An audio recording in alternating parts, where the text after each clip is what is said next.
Andrew Holness was sworn in as Jamaica's youngest prime minister in 2011. He came into office and addressed the country's crushing debt burden. He met recently with the Jamaican diaspora community here in New York City and shared his vision for transforming the island. Earlier, I had the opportunity to speak with Jamaica's former prime minister, Andrew Holness. This is what we talked about. Mr. Prime Minister, welcome to Arise America. Thank you so much for stopping in our New York studios. So great to have you. Of course, you know, so many people, particularly in the United States, are familiar with Jamaica and its tourism industry as a destination for many Americans to go and relax on the beach, enjoy the culture. But there are some real serious issues that face the society in Jamaica, whether it is grappling with what seems to be intractable poverty or violence, the access to education. So I want to, I guess, start with you on your perspective of what needs to be addressed first that will create, if you will, a domino effect for improving the society. Well, you started on the right note. Poverty, obviously, is still a major problem in Jamaica. Varying estimates, some people say between 600,000 to 1 million Jamaicans live in some form of poverty, whether absolute or relative. And I think that there has to be a commitment on the part of government, on the part of the state, to eliminate poverty in a serious way. But where do you start with that? That's such a big problem. And I think education is a place to start. I would just say one might assume that you would say education. You're the former minister of education. Of course, you were the prime minister for a period of time.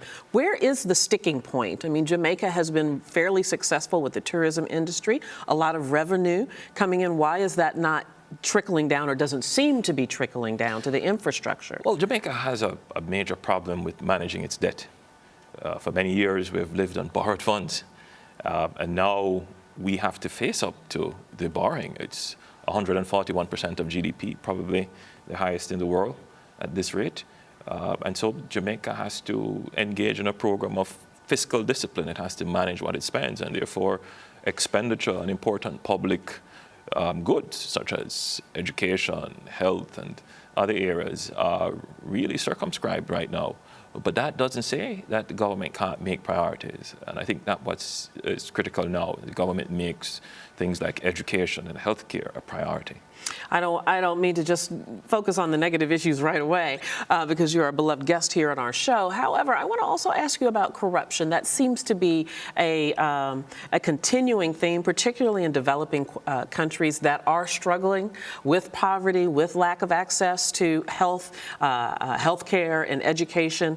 There is the one big criminal, Dudas Coke, if I have the name correct. Yes. Yeah, captured by the U.S. Many thought that he was supported by Jamaican government. So where do you start to sort of unravel the ball of corruption? The Jamaican state has to acknowledge that corruption is a problem. The Jamaican electorate has to acknowledge that in the consideration of when you elect your government, that you have to elect governments and people who are beyond reproach or integrous. Obviously, the challenge with corruption in many respects is that some people do benefit and it has political links sometimes. What was your experience? My experience in government is that we tried, and I believe that the governments have been trying to grapple seriously with corruption, certainly in terms of putting in place the legislation and in terms of now developing the ability within our police force, our security forces, to gather intelligence, track, and prosecute. So it is not as if we're not doing anything, but I believe we need to do more.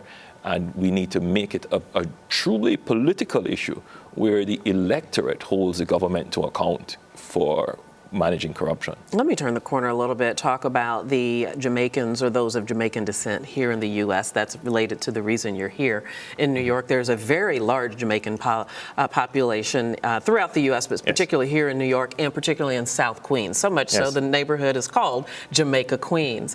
Tell me, what is being done to maintain the connection of people of Jamaican heritage and descent that have come to the U.S. or the diaspora that is dispersed globally? Well, the diaspora does keep contact with Jamaica, but we do monitor what is happening because we are now moving into third and fourth generation Jamaicans. and of course immigration policies of countries like the United States and the UK would have had an impact on the growth of the diaspora. So I would say within 20, 30 years, the nature of the diaspora may very well change. So the government has to put in place institutions to manage that relationship. We see the Jamaican diaspora as very important as a catalyst for the development of Jamaica. And we have to find ways and explore new avenues of truly integrating the Jamaican diaspora into the development of our country. And that leads to why you're here in the U.S. Yeah, I'm here to meet with a representative group of the diaspora in an open forum to discuss possible ways in which the diaspora can participate in the development of Jamaica and to share a vision with the diaspora as to what it is that Jamaicans at home can expect from a new government. The former Prime Minister, Andrew Holness. Thank you so much. It's very nice to meet you.